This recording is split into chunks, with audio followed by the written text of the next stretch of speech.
Hello, dwellers. Welcome to the first reading narration version of These Four Walls. Reap, say hello. Hello. Hey, all right. So this is Reckless, and with me, of course, as you just heard from the from her mouth herself, we have Reaps. Okay, so Indeed. guys, we're only gonna explain it in this chapter. This is the version where we're just reading it through from through. All characters and all dialogue, all descriptions are from their respective person. There's not going to be any interruptions or any giggles and stuff like that. If you want to see that content, go ahead and go to our commentary version. Another thing I like to note, we will be uploading the narrations first and then commentary second. So that way, in case we give off some subtle spoilers, you won't have to be so surprised about it. Or if you just don't want to hear our annoying ass voices, you have this version instead. Ain't that right, Reeves? Yeah. Excellent.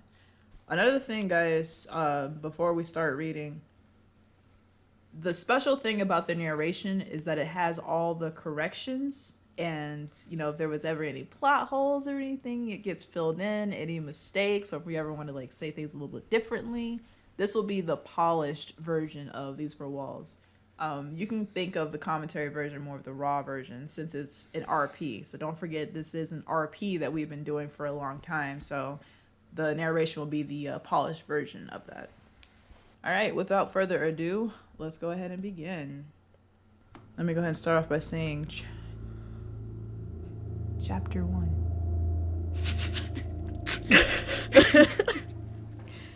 All right, just had to get the giggles out now.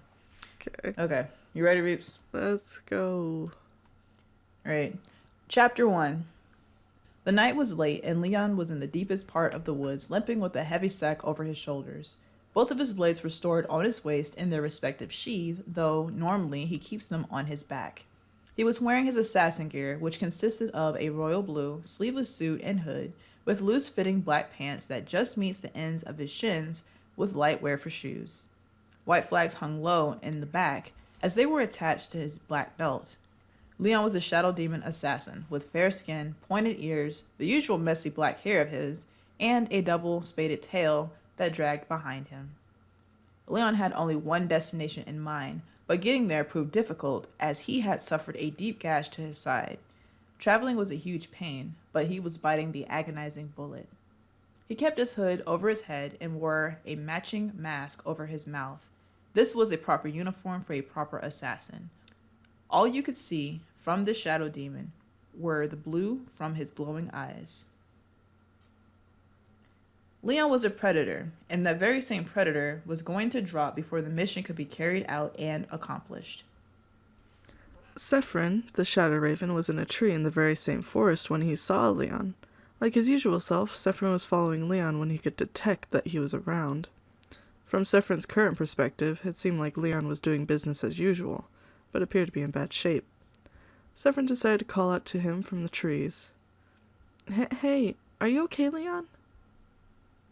Leon thought he heard his name, but wasn't so sure. Was he losing his shit already? He stood there, expecting to hear the voice again. Sephron jumped down from the tree nearby to Leon. It's me. Are you okay? Sephron's appearance was blacker than the night as his shadows hugged his figure as dark silk. Very much like his demeanor, he was soft and innocent in nature. A cowlick adorned the very top of his head as a decoration to the messy yet pointed strands of his shadowy hair. Although his disposition was eager, he was quite shy and often cuddled with the raised collar of his jacket for hiding part of his face. He was quite small in comparison to Leon. Leon saw someone familiar from where the voice was coming from, but his mind was set to kill mode. It definitely helped with the adrenaline for the severe wound that was gaping on his side. He tried to calm down for the sake of Sephron's presence, but that wound was hardly worth the sacrifice. Sephron? Leon stumbles a bit. What are you doing here? Remember, I told you that it'd be hard to get rid of me now. Sephron was cautious as he stepped closer to Leon. He was willing to provide support to help Leon move along, even if it was a little bit. Even with that thought alone, he knew there wasn't any medicinal herbs in this general area of the forest. Leon could see Sephron coming closer, but he instinctively backed away. Look. Leon pulls down his hood, unveiling an ambitiously youthful face, with his eyes bluer than jewels. I like to stay and chat, but I have to keep moving. I'll be honest and say I'm in a really bad condition right now. Leon drops the sack he was carrying and lifts up the top piece of his clothing to reveal a deep, bleeding gash on his side. I've been bitten by a nasty creature. Sephron cringes at the sight of the gash before returning his attention to Leon. You've got it wrong, Leon. I want help because you aren't in good condition. That's not a good idea. Well, can I at least trail behind you in case you pass out? Sephron backs away at a safe distance. It's not like that. Leon freezes in mid-sentence and just stares at Sephron, looking extremely serious in his expression. Sephron, don't move. Sephron obeys when he saw the serious expression in his face. He didn't say anything either. Both Sephron and Leon can feel the earth shaking a little, along with hearing the sounds of the forest trees bending and breaking. Something was definitely there, and that something was definitely big. Leon and Sephron were frozen in place to not draw attention to themselves despite the rumbles of the ground traveling through their bodies. Leon tries his damn hardest to hold his composure, but that wound was getting to him, as time was forcing the adrenaline to wear off. The longer he stood there, the calmer his body was becoming, and the more he could feel that nasty gash. Regardless of that, there was still a matter of the giant situation that was soon upon them. He whispers, "Hide, quickly." Sephron nodded as he fused with the shadows by descending himself close to the ground and went off elsewhere. He didn't want to leave Leon, but it was his order. He kept a distance close enough to the scene so he could still see Leon. What the hell did Leon bring with him? Or at least, what did they attract? Leon still remains in position. Whatever he needed Sephron to hide from was already there, staring, right at him. Standing high above the forest trees was an albino skullhead hound, a massive white hound with glowing eyes to match. It appeared to have followed its way out of the Chaos Realm and had been following Leon this whole time. Leon stood there, trying to show as less fear as possible. If he feared anything, he wouldn't be able to use his shadow element. Unfortunately, he had a serious injury, and a colossal hound that was ready to rip him apart, which was more than enough to scare anyone. His life was in danger, and he was not allowed to fail this mission, or any mission for that matter, but definitely not this one. Leon held onto the bag tightly without making a sound. He was looking into the hound's glowing eyes that stared right back into his soul. It growled with thick layers of drool seeping between its razor-sharp teeth. He whispers, "Sen, we really need to switch." "Sen? Damn it, I can't even talk to him." Sephron saw the hound towering over Leon. He remembered seeing this species from a distance when in the Chaos Realm. The glare of such a large beast sent a shiver down his spine. The little raven felt a serious worry for Leon because of his wound. He noticed Leon's mouth moving to say something, but he stared at the giant hound and stayed hidden in the shadows as told. Leon took a few feet back and then hauled ass. He kept a tight grip on the bag and just ran towards his destination as quickly as he could. The hound barked immensely a few times and swiftly chased after the shadow demon. "Damn it, damn it, damn it, Sephron!" The hound was already gaining on him and aiming to snap him up in its jaws. Unfortunately, the trees were throwing off its aim, so it had to wait for the perfect chance. Sephron heard his name being called after the hound went after him. Immediately, he transported himself towards Leon by sliding his shadowy body across the scene like smoke. What should I do? Sephron observed the hound behind them. The snapping jaws freaked out the Shadow Raven, but he just found some adrenaline to keep up with Leon by his side. Leon was still running, trying to keep up with his own steps and panting as he does so. Can you break teeth?" You're crazy! He didn't go against Leon as he started to sprout large wings from his back that dripped lightly with manifested blood to fly into the air. Sephron was sure not to go too fast, but with only enough speed to slow the hound in a method of distraction. Within moments, he was flying dangerously close to those large jaws to really make it lose focus. The hound skidded to a stop as it noticed the fly buzzing around its face, Being annoyed, it gave the fly its attention and started snapping at it in the air. The moment Leon noticed the hound losing attention to himself, he stopped to catch his breath from all that running in fear. It was only a miracle that he was still conscious by this point from that agitating gash. Sephron, watch out! Sephron took his attention off of flying for a few seconds when he heard Leon, and barely dodged the snap of the hound's jaws. I'm keeping it distracted. If you can, summon a shadow tentacle, okay? Leon thought about it. He wasn't as frightful as before, so maybe he could summon that shadow tentacle. Or maybe even... Leon closed his eyes for a moment, and they snapped open with a white glow that matched the changed color of the pack tattoo on his left arm. His skin became gray in pigment, along with the anatomy of his feet and legs becoming far more arched and high in structure. All this as his confidence becomes twice as high. He was now Sin. Sin looked up and saw the problem, but also felt where Leon's gash was at his own side.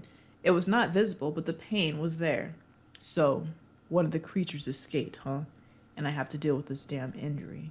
How polite of you, Leon. Sin summons a shadow tentacle and leaped upon it to launch himself into the air until he landed on the hound's back. In an instant, he grabbed both of the pooch's ears and pulled them back with a harsh tug.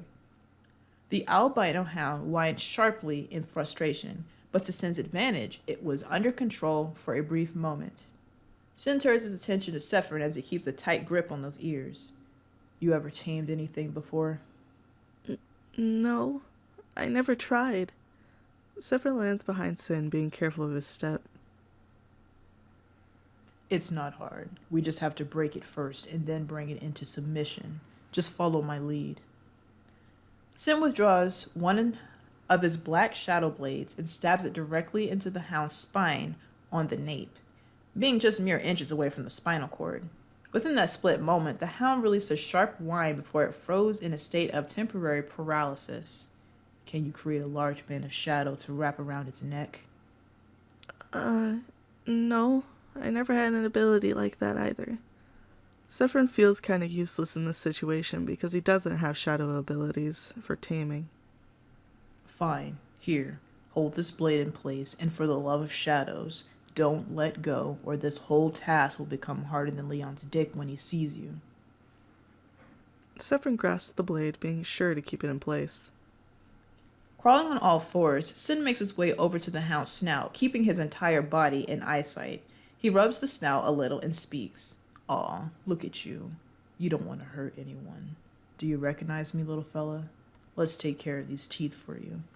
The Umber Demon summons a large band of shadow material within his hands before attaching one part of it to the snout and swings around to the other end like a vine to seal it shut. There we go. We don't want to go biting anyone now, do we? The hound only stared at Sin as it couldn't do much of anything else. Yeah, I think you're starting to recognize your Shadow King. I don't know how you escaped from the Chaos Realm, but I'm not going to let you kill me today. Let's get you tamed. Sin summons another band of shadow material and repeats the same process around the hound's neck to create a colossal shadow collar. Once that was taken care of, he crawls back over to Sephron's location. Alright, pull the sword out and get ready. Sephron nods and pulls out the sword, which allowed the hound movement all over again. The hound instantaneously begins to buck, shake, and thrash, but only for so long as the collar was now taking effect and soon bringing it into submission. The hound was calm, tired, and worn out at this point. That was a fun ride, but it wasn't so bad. Sin returned his blade to its sheath on his back and grabbed Sephron by his jacket. That's when he jumped off the albino hound and landed on the ground safely. The hound sat there in place, officially tamed. Sin released Sephron once all that was taken care of and shifted his appearance back over to Leon. The hound, however, was slowly beginning to sink into the ground as a large opening of blackness allowed this to happen. Leon fell to his knees as he was still feeling the pain of his side, but at least the hound was under control. He could always count on Sin, most of the time. You tame this stuff? He takes a glimpse at Leon's wound. We need to handle that. Leon held his side as he grunts a bit through the severe discomfort. I am a shadow master, literally. I tame and harness shadows of all kinds. He holds up his hand to see the blood. Yeah, good idea. Funny thing is, this oversized pooch isn't the thing that bit me. Jeez, I don't want to encounter whatever it was. I also don't see any medicinal plants around. We should just try and hurry to where you need to go. I could keep my eyes out for herbs in the meantime. Fine. Just grab the bag for me, please, and be careful. It's right over there. Severin approaches the bag and picked it up. It was actually still in good shape after all that. He returns to Leon and decides to carry it. I don't want you to have all this extra weight. He smiles innocently. Thanks. I don't think I can continue like this, though. We need to get back to the safe house. Do you remember where that is? Leon stumbles a bit as he tries to keep his footing. I think? The little raven walks a few feet into the forest. You'll have to correct me if I get off track. No problem. I think. Help me up. Severin nods and goes back to Leon to give him a shoulder support to help him up. He then turns to the forest again and starts walking. What was this mission anyway? Leon uses the support to keep moving and helps Sephron follow the right direction to the safe house along the way. The contents of that bag have to be delivered to the insane realm. The insane realm? What did you have to do? Sephron was looking out for herbs as they were walking and hoping to find anything. The bag, Leon's extensive miracle finally came to an end. He passed out from the severe blood loss and was completely unconscious. Lucky for them, the safe house was actually in sight by that time. Alright, everybody, that concludes chapter 1. And we're going to go ahead and dive into chapter 2 of these 4 walls. Are you ready, Reeps? Let's go. Alrighty. Sephron nearly fell from the sudden weight on him from Leon collapsing. When he saw Leon passed out, he began to panic, but didn't let that hold him back too much. He carried Leon as fast as he could into the safe house. After laying Leon on the bed, Sephron started tearing through the house to see if there were any bandages, or antiseptic for that matter. Just anything to help Leon in his predicament. He found a few things that could be used as aids, such as a needle and thread, and then left to get some medicinal plants. Upon his return, he wrapped Leon's wound in a bandage to slow and patch the bleeding. About an hour has passed since Leon recovered from his injuries. His breathing was a lot more normal as he was soon stirring awake. He spoke shallow words, not really knowing if Sephron was there or not. Sephron? Sephron pops out of the bathroom and goes over to sit next to the bed once he heard Leon's voice. You're awake. Finally. How are you feeling? Sephron was sure to check the bandages and the stitches he had to do to make sure they were holding up well. Sephron, I don't feel too well. Whatever bit me, I can already feel it taking over my element. I need your help. Sephron was worried. What do I need to do? I'll do anything for you, Master. I need blood. If you remember how the shadow works, I need to bite something. Do you understand? I need some of your blood, Sephron. I have to contain my element. Then bite me. Sephron removes his jacket to lean his neck over for Leon to reach. Leon smiles before pulling Sephron towards the bed, pinning him down on his back against the pillow. Such a gullible raven you are. So adorable. You sly bastard, toying with my emotions. Leon laughs. Oh, I'm sorry. I just wanted to thank you is all. I probably would have died if it weren't for you. Sephron sits up with a bit of a serious face before smiling afterwards. You need to be more careful. Leon places 2 fingers against Sephron's lips. Shh. An assassin is always careful. And Sephron raises a brow to such a statement. Really? If you say so. Sephron pecks Leon's lips with a soft kiss. You really went out of your way to help me out there. I mean, you really risked your life for me. Of course I did. You're my master. You made me remember what it feels like to be wanted and not some freak mutant of nature. You listener consider my feelings. It's something that means so much to me. I see. Also, with the fact that you allowed me to feel love again. I don't know how you did it, but it's something that's almost too big to repay. Leon looks at Sephron softly. He was considering the words he just heard. He took a hand and rubbed it through Saffron's wild hair and then down his cheek. If making you feel this way means that you and I should be this close, then I wouldn't change that. I'm happy to have made you feel as free as the shadow raven you are. You'll have no worries from me, alright? Thank you for not thinking differently of me. Leon smiles. No problem. Actually, now that I think about it, where's that bag I had? It's in the bathroom. I was keeping an eye on it while you were still passed out. Huh? I'm surprised it hasn't done anything this entire time. What's in there? Saffron brings the bag from the bathroom and gives it to Leon. My assignment. Leon cracks the opening of the bag, and a large puff of black smoke seeped through the opening and dispelled in midair. Leon whispers, "That was called shadow barrier. It's a skill I've learned to keep all noise from the outside silenced. When inside the walls of the shadow barrier, you can't hear a thing. Shh." Leon opens the bag for Saffron to see. Saffron zips his mouth shut and looks into the bag carefully. He glances up at Leon with a look of, what is it? Inside the bag were about 24 sleeping albino puppies, sleeping very soundly with whimpering noises as they were at peace. These are my biters, and they got me pretty good too.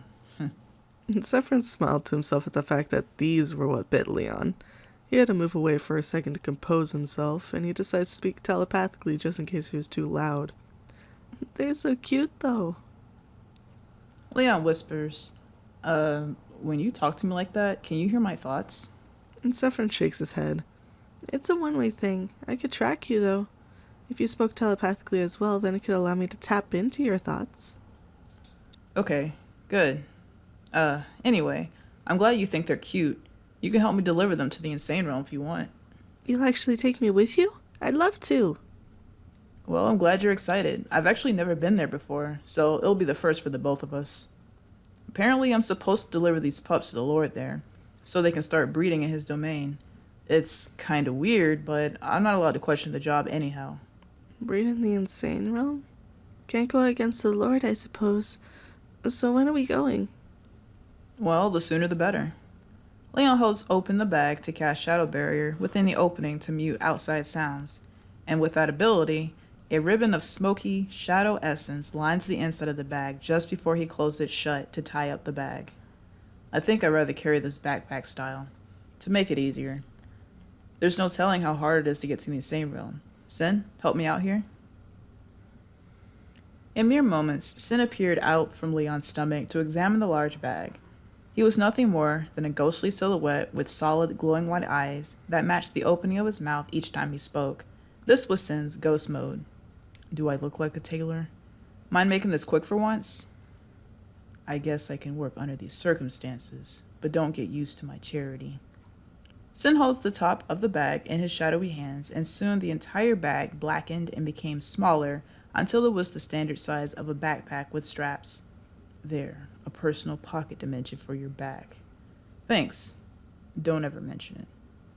The ghostly demon seeps back into Leon, but then pops back out one last moment. Like, ever. And like that, he was gone. And Saffron laughs quietly at their conversation. Leon just sighs and takes the bag by the straps to put them on his shoulder as he was ready to depart. Looks like we're all set. All right, let's go. They make their departure. So apparently, I had to do my own research to figure out how to get to the insane realm. According to what I've learned, we need to get to an asylum. Know any abandoned ones around here? Actually, yeah. An abandoned one could be found a few miles out from the city going west. Yeah, it's moments like this when I wish I knew how to teleport like my friends. Alright, Saffron, you take the lead. Saffron went ahead through the forest straight towards the city. As the two traveled, they were sure to stick to the outskirts to avoid demons and humans alike, until they finally reached the west end of the outer city. There was a large river in their way, and to their dismay, the bridge was crumbled into the water. Can you make a bridge with your shadow tentacles? Then after we pass this, we should see an asylum over the ridge. Of course I could make a bridge, but why would we need... Leon froze in his path as he begins to tremble in his wake. Water? He laughs. Maybe we should find another path. Yeah, why waste time in risking it? It would be much easier than finding another way. This river goes to the mountains and even further in the other direction. I've flown down the river before. There isn't another bridge in sight except this one, because the patients from the asylum were constantly getting out. Severin used both of his hands to place on each side of Leon's face. If you're afraid of falling in, I'll catch you, okay? I can't make a bridge. You just said you could. Yeah, well, that was earlier. What's wrong with now? If you won't do it, I could try and fly us both across, but I don't know if my wings would be able to support you too. Fine. I can try to make a bridge, but you have to tell me that it's not water we're crossing. Call it anything else, alright? Okay, we're crossing some gelatin? Gelatin? It's a canyon of gelatin. Okay, and this gelatin won't kill me, right? The gelatinous sweet will not kill you. It'll be like a bouncy castle. Alright.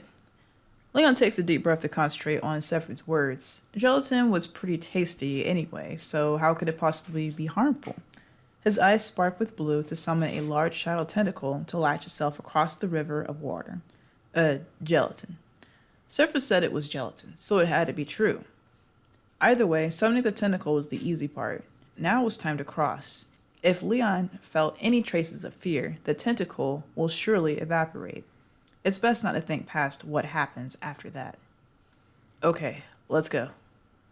Severin stepped onto the tentacle and grabbed Leon's hand to try and keep him calm. The gelatin below didn't bother Severin as he kept a steady step to guide Leon across the way. They were nearly on the other side with not having to focus too much on balance, as the shadow tentacle had plenty of girth to it. Ugh. Leon's eyes took a glimpse of what was below, not recalling that gelatin was capable of rushing the way it was. Just look at me. Mm. Don't bother with the gelatin below. It's still as jelly as ever if you touch it. Leon tries to keep his composure so that the tentacle will stay materialized, to keep them both from slipping through. Right. How much further? We are here. Both Leon and Severin make it to solid ground on the other side of the river of gelatin. Once things were clear, Leon allowed the tentacle to vanish. Phew. I had it under control. Severin giggles. Yes, you did. Now, let's get going. The asylum is just up ahead. Severin bounced up the hill, only to witness a large building down below. Just above the large doors read the name of the establishment. Twin Rivers Asylum, huh? Leon huffs. I wonder why. Leon and Severin make their way to the entrance of the asylum before entering inside. It was that moment when Leon remembered something and then takes out a crumbled piece of paper with notes written on it. Looks like we'll need to not only find a padded room, but one that also has at least one mirror. Is that common? I'm sure there should be a few. Let's go, Severin. Not bothering with the chained doors of the asylum, Leon dissolves his body through the structure like a ghost and extends a hand to Severin to also grant him the ability to pass through. Severin takes Leon's hand to walk further into the lobby of the main entrance. It was only then did Severin get an unsettling feeling, but presses onward regardless as he approached a wide map that outlined the layout of the asylum. I guess we'll find out, but according to this map, it looks like the solitary rooms are on the lowest floor. That's definitely the best bet. Yeah, that's a good idea. Let's head there now. With a little exploring, both Leon and Severin discovered the elevators to be out of order. They decided to take the staircase down instead. Eventually, they reach the bottom floor and are greeted with several doors down the hallway. Alright, I'll take the right side of the hall and you get the left. If you see the room we're looking for, just let me know. Severin nodded as he began investigating each room by opening their doors. Every step further down that hallway increased his uncertainty due to that unsettling feeling he had earlier. As Severin's task continued, it seemed as though the door near the center of this hallway radiated with that sense of the unknown. Severin remained cautious as he opened the door, peering inside. He could see it was the very one they were searching for. Hey, I found the room. Leon joined over by Severin to inspect the room to validate for the mission at hand. Nice work, Severin. We can move on to the next step now. Leon takes out that piece of crumbled paper once again. Okay, so let's just do this step by step. Are you ready? Severin nods and steps over to Leon in front of the mirror. Alright. Leon squints to read what he wrote as though reciting it for the first time. Yes. Step 1. Scribble your finger on the mirror to spell out your name. This will give the name of who's visiting the insane realm. Severin comprehends what Leon is saying, being sure to listen carefully. I guess we should take care of this step first then. Leon takes his finger and does exactly as the paper says and begins to scribble his name on the mirror. Though he wasn't able to physically see it, he was sure this was done correctly. Your turn, Severin. You can scribble your name next to mine. He wrote his name as well as he could without seeing it next to Leon's name. Okay, step 2. Directly punch the glass where you wrote your name. Be sure to cut yourself on the broken mirror shards to cause bleeding.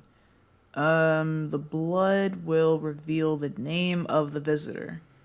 Even I gotta admit that's a little weird. I never heard that before. Severin nervously chuckles. Well, I don't think we have any other choice right now. Leon clenches his fists without a thought of hesitation. He punches the mirror directly where he wrote his name, being sure it cracks good. The shards definitely cut into his skin and left traces of blood where he punched. Being inhuman, the pain didn't hurt as much, but boy did that shit sting. He grits his bleeding hand, making a small effort to ease the discomfort. Just hurry up and get it over with. Severin didn't bother with preparation and flew his fist at the spot his name was traced as well. The glass shards ripped his hand, leaving blood in return. He didn't feel anything that represented much pain. Not too bad. Perks being masochistic, I guess. Severin licks his wound to start a healing process for it. Leon only scoffed at how easy that was for Severin. He noticed their names were soon being shown as the blood was flowing through the cracks of what were scribbled lines that spelled the letters. I guess that takes care of that. Leon proceeds to read the paper once more. Now it says, Step 3, snap your own neck in 2 places in front of your name and you will soon be inside the insane realm. Leon was a bit puzzled. You think I would have remembered writing this shit down? That's unsettling. It also says your bodies will remain in the real world, but only your minds will enter the insane realm. This is kind of fucked up. And even so, it says our bodies will serve as a shell to return to in the asylum. Leon speaks nonchalantly. Oh, and we have to snap our necks, right, or we'll die. Looks like I didn't jot down the rest of the details, but I think we get the point. What the heck is the right way? Hey, I don't know. I just wrote what I read. Well, skimmed over. It's the same difference. Sorry. It's okay, Severin. And it is the insane realm we're talking about. Maybe we just don't think about it. You know, the whole let your mind be free type of thing. Leon shrugs. I don't know.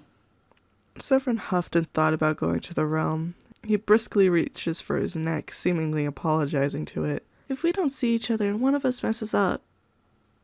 You gotta talk like that? Are you really telling me goodbye words? Well, it's a 50-50 chance because we don't know what we're doing. But I'll do it first. Severin kisses Leon on the cheek gently before preparing himself for the unknown. He was rough with his movements as he broke his neck once and mustered enough willpower to do it twice in the other direction. Silence filled through the room just as his body fell limp to the ground. Leon, however, was astonished by Severin's bravery. Wow. I guess I'm next then. Assuming things went okay with Severin's body, Leon prepares to snap his own neck as well. Well, if we were going to actually die, Prince Solomon would have stopped me by now. Here goes nothing. Leon twists his neck to the left and grunts. He rides the adrenaline to snap it again. Leon's body loses consciousness and drops to the floor.